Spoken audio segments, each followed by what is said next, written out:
What ants are the strongest and which are the weakest? That is a good question that everyone wants to know. So I'm going to put my opinions right here in this tier maker. Woo! First things first, we got the Army Ant Major. I'm going to put them in very strong. Now, the reason I'm not putting them in S tier is because of their price, to be honest. They are very expensive. They are the most expensive unit in the game. And at 170 food for one ant, they better be damn good. And they are very good, but they need the support of the medias in order to really show off their potential. If you need another ant to really show off your potential, that kind of hurts your rating a bit, just saying. Even if that rating is very good. It's mostly the food, though, that hammers their placement. Still very solid ant if you can afford it. Up next is the Army Ant Media. I am also going to put them in A tier. I just think that these are a very solid unit. 40 food, incredibly cheap, very good at damage and decent survivability.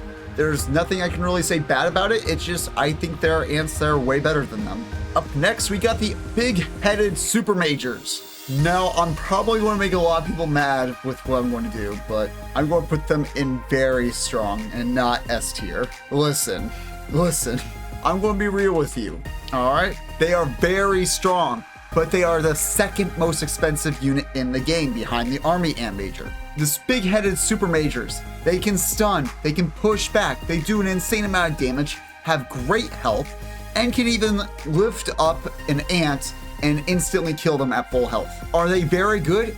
Yes. Are they expensive? A little too expensive in my opinion. That's really the only reason why I put them in A tier, just the price. Up next, we got the big-headed majors. I'm just going to put them in F tier right now. Okay, these, oh God, they are so bad. 25 food, so they're incredibly cheap, right? Yeah, there's a reason they're cheap. It's because I honestly think I'd prefer worker ants over this piece of shit. All right, they have no damage, no special abilities, and have terrible health. I would never take this ant over literally anything else. I'd take workers over this thing. And I have the stats to prove it too. Are they better than workers? Yes, but workers are just cheaper and I can get more out. So I just really rather use any other ant. Up next, we got the little black ant.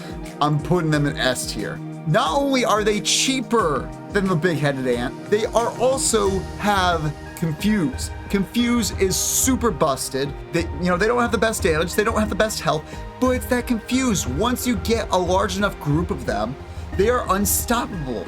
If you're fighting like one creature, just a small army group is able to confuse it so many times, and its health isn't really a factor anymore. Even its damage doesn't even become a factor. It's just that Confuse. No other ant can confuse, and that is why little black ants are so disgustingly powerful. They are probably the most underrated ant in the game, and I cannot recommend using them more. Up next, we got the regular black ants. I'm going to put them in C tier. Now, the reason I'm putting them in C tier is because they're all right. They're 50 food, nothing great, nothing bad, and they do a decent amount of damage and have a decent amount of health. They're just kind of middle of the road, jack of all trades, master of none. I got nothing bad to say personally. I just don't have anything good to say, which is why I'm putting them in okay. They're the first game. They're very basic. They're the first creature in the game. They're very basic.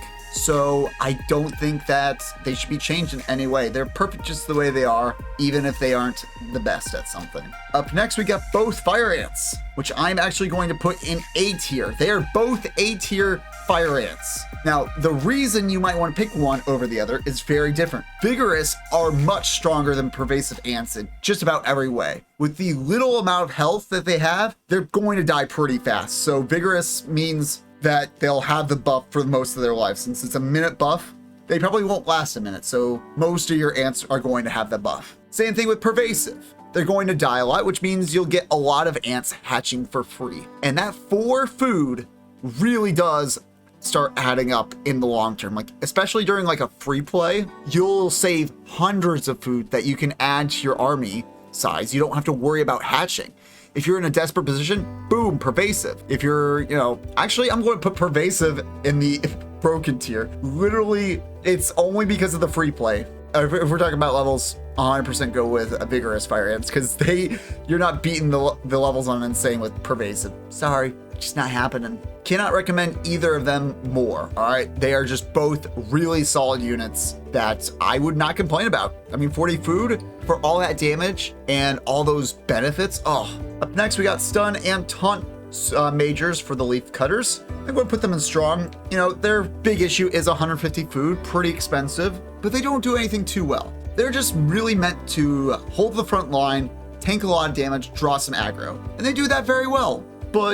And they do have a lot of damage, and they have a lot of damage, a lot of health, but the food is really expensive, and honestly, they don't have any special abilities that really make them stand out over everything else. Not a bad unit, but I'd prefer one of these over them. Up next, we have the Leaf Cutter Media, F tier. I think they're very good, but their food price tag is way too expensive. At 80 food, they better be really good. They better be twice the amount as the Black Ants, and they just aren't, all right? Are they good? Yes, but I think they should be 70 food. Like, if they were 70 food, I'd put them in strong. But being where they are right now, I'd have to say they're an F tier. Just use anything else, they'll be a lot more food efficient than them, especially in the early game. Up next, a surprise for many, Slave Makers are going to go to strong. They're going to go to B tier. They are underrated. 65 food, yes, they're a bit expensive, but they are better than Black Ants in every single way, all right? They have better damage resistance, better attack speed. These ones are sleeper hits, and I would honestly recommend you try them. Just do a Slave Maker only run and see what kind of fun you can have with them. Next up, we got Trapjaws. I'm putting them with the Black Ants in C tier. They are very expensive at 90 food, more so than the Leaf Cutter Medias. Now, granted, they do have a good amount of damage. They are a little on the frailer side, but they can heal themselves. That is an invaluable asset that no other ant has, all right? The fact that they can fling themselves back and heal, so that way other healthier ants can draw the aggro and take the damage, is massive. It can help you hold the front line a lot longer. But it's the price tag and their frailness that really draws them down. If they had more health or they were cheaper, I'd put them in B tier. Next, we got both of the Spitters, and they are automatically going into S tier. They are one of the best units in the game, all right? If you have the choice to use Spitters, use them! Just get some workers, get some Spitters, and go to town, all right? Doesn't matter which you're using, Mortar, Rapid Fire, both are solid picks for no matter what situation you're coming across, all right? Literally just get an army group full of them, and then you can do whatever you want pretty much. If you got an army group of Spitters, you could go for big-headed super majors, army ant majors, leaf cutters, it doesn't matter. Their price tag kind of becomes irrelevant just because these things will shred any high health enemy or even large groups of enemies. Cannot recommend them enough. Honestly, they deserve to go above S tier, S plus tier. Last and certainly one of the least is the Wood Ant Melee, F tier. As good as these things are, this thing is straight trash, all right? No damage, no health. For 50 food though, it's pretty cheap. It's as cheap as the Black Ant and has more health than the Black Ant, but it has no damage. Its job is to hold the line, and it does that, not really that well. It's honestly pretty lacking in the tank department. It is easily the worst tank in the game, and so it should just go in F tier. I would use, to be real with you, I'd rather use Leaf Cutter Media over the Wood Ant Melee. But yeah, at the end of the day, it is only my opinion, all right? If you have a disagreement with any of my opinions, feel free to let me know in the comments down below and tell me which ants you agree with. And you'll like and subscribe to see more of my content in the future. And I'll catch you later. See ya.